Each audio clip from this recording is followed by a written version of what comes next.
Hello दोस्तों, शिवलली के channel पे आपका स्वागत है। आपके कहरवा गीत अच्छा लगे तो लाइक करना, शेयर करना, चैनल पे नए हैं तो सब्सक्राइब करना। टुमुकी चलाई नदी लागू तोरी पैया, टुमुकी चलाई नदी लागू तोरी पैया, टुमुकी चलाई नदी का आगे आगे नंदी चलैया, पीछे नन दोइया, आगे आगे नंदी चलाई, पीछे नन दोइया, ओकरे पीछे हम चली, हमरे पीछे सैया, ठुमुकी चला नदी लागू तोरी पैया, ठुमुकी चला नदी लागू तोरी पैया, काऊ खैया ननदी काऊ नन दोइया, काऊ खैया ननदी काऊ नन दोइया, काऊ खाई हम बेचारी काऊ खाई सैया, ठुमुकी चला नदी लागू तोरी पैया,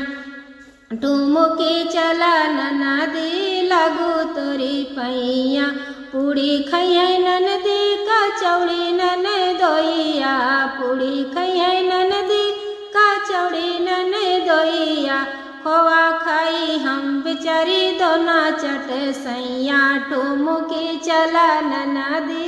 लागू तोरी पैया, ठुमुकी चला नदी लागू तोरी पैया, काऊ पिहाई ननदी काऊ नन दोइया, काऊ पिहाई ननदी काऊ नन दोइया, काऊ पी हम बेचारी काऊ पिहाई सैया,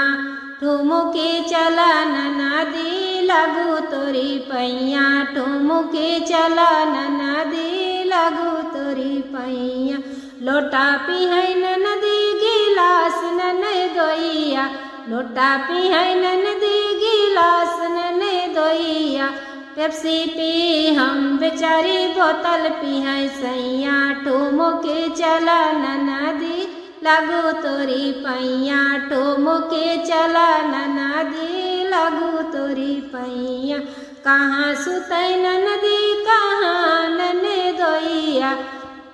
कहाँ सुतै नदी कहाँ पे नन दोइया, कहाँ सुती हम बेचारी कहाँ सुतै सैया, ठुमुकी चला नदी लागू तोरी पैया, ठुमुकी चला नदी लागू तोरी पैया, चौकी सुतै नदी